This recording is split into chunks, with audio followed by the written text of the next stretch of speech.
I Wonderful. think every single author needs to play at least a handful of D&D games because Yes. creating the characters like, me and my husband play together, and our character story, I, like, put it out there on the internet. I was like, "Does anyone have anything, that pertains to this character story? I wanna read this in a book." And I can't find it anywhere. I was like, "Oh, great, now I'm gonna have to write this story." Just gonna have to do it. I know. Yeah. Yeah. It's just so much fun. It's so much fun to just come up with these characters and put them in these wild situations. Hmm. And then when you include the dice in it, right? Where it's like when you're writing and you're totally in charge of what you're writing and you just want your character to be awesome at stuff, that's great.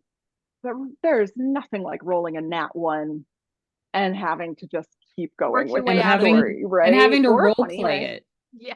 Having Yes. to role play that consequence, it's a whole different dimension. And it can change the entire narrative. Hmm. And I feel like it's just such a good practice in life throws you some curveballs, man. Yeah. And like, and that's the beauty of I mean of D&D, but also of reading books and everything. It's like what happens when life throws you curveballs, right? What happens when you roll a natural one, even though you've done that thing 1,000 times?